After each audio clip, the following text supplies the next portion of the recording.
Today on Tally News, sentient robot learns to hate other robots. Linus Sebastian much taller than Martin Lamy. Man trapped on Omni 1 fails to get to toilet in time. At least one Texan can actually drive. DCS Nevada concrete colors are just plain wrong. TVs, loads and loads of TVs. Man caught watching porn. And has Pimax finally maxed their pie?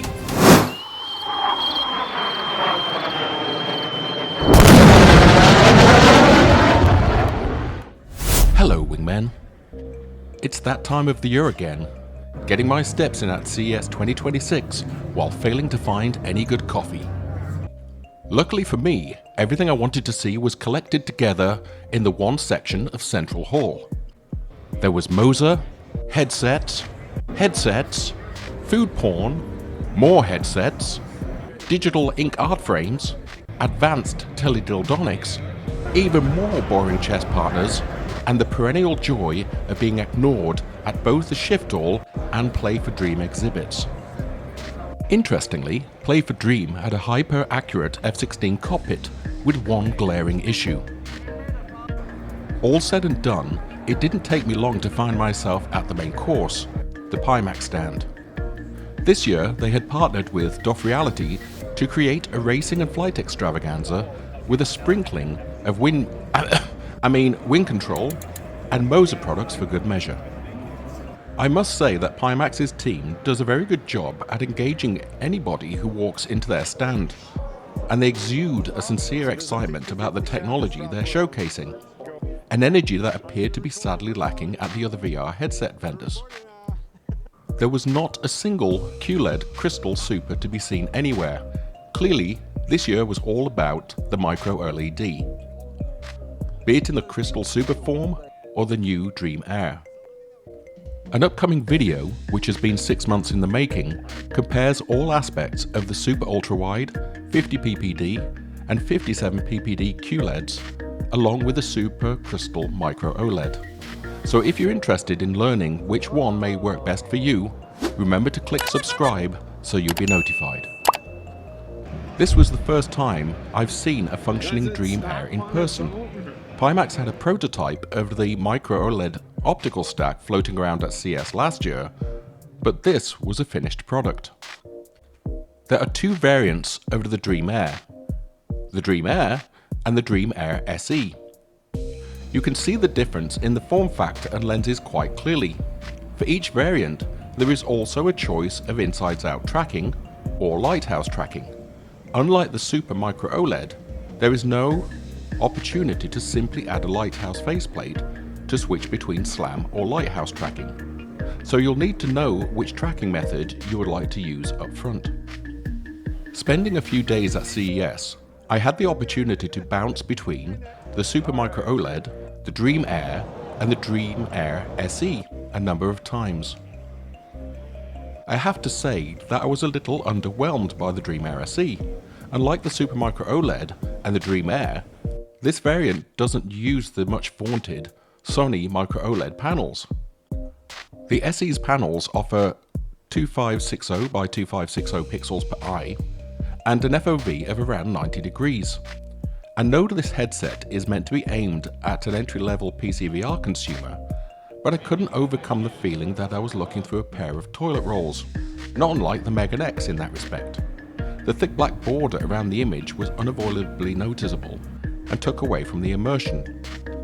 It would be a shame if a newcomer's first impression of Pimax was this headset, as it may put them off the rest of Pimax's offerings, which are in a different league altogether. One will never be able to compete at this price point with the Quest 3 due to the heavily subsidized bill of materials and its wide availability in high street and big box stores. That said, moving on to the high-end Dream Air is like a breath of fresh air. The Dream Air uses the same 3840 by 3552 per eye Sony Micro OLED panels that the Super Micro OLED uses, along with excellent pancake lenses. The colour reproduction of the Dream Air is absolutely outstanding, and Pimax have pulled the proverbial rabbit out of the hat with these lenses. Like any pancake lenses, there is a little glare noticeable if you're looking at a bright menu panel floating in a pitch black void, but that also happens with normal reading glasses. So tell me, your first impressions with the Dream Air.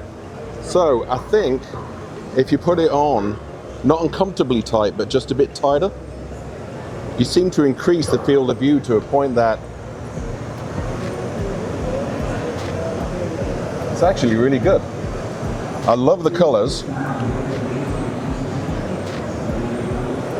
The depth of the color and the depth of the blacks is fantastic. And the clarity is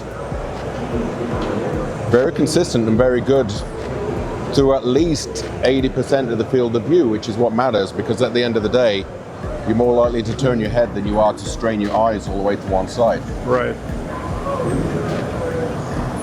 The clarity out in the distance is very good. Do you see much of jagged edges? No, not at all. The aliasing is basically non-existent, and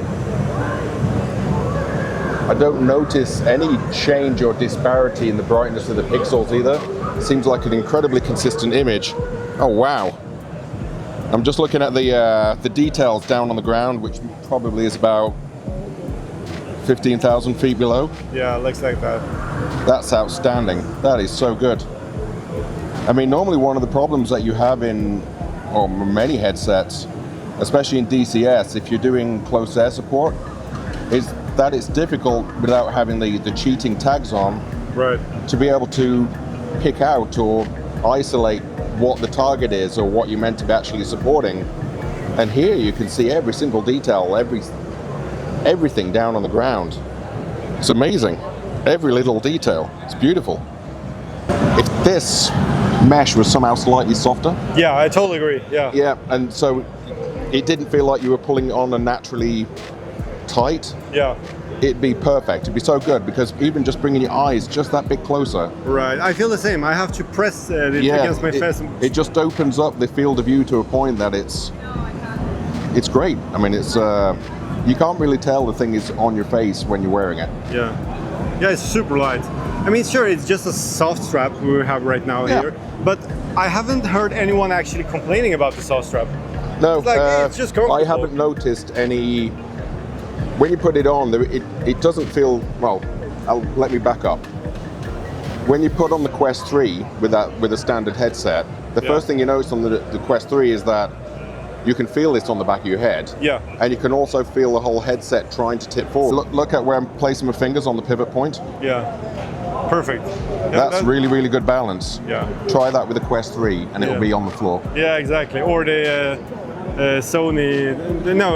Samsung. The Samsung as well is also front heavy. Also and front heavy, yeah. This has got a really nice balance to it. Right. So I know to anybody, watching a video, it looks as though this strap is wholly inadequate. Yeah. I don't think it is. There isn't anything pressing down on your nose. It's quite lightweight.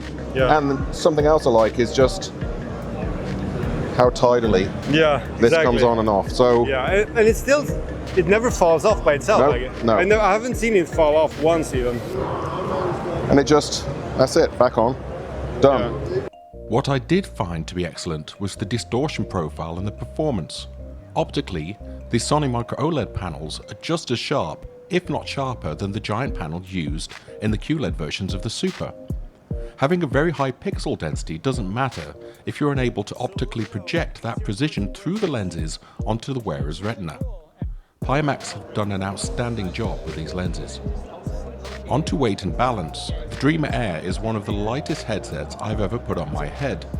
The balance of the base headset is excellent.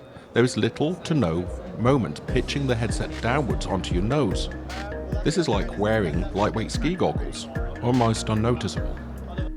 The 110-degree horizontal field of view I did find noticeably smaller than the Super Micro OLED, even with only a 6-degree difference.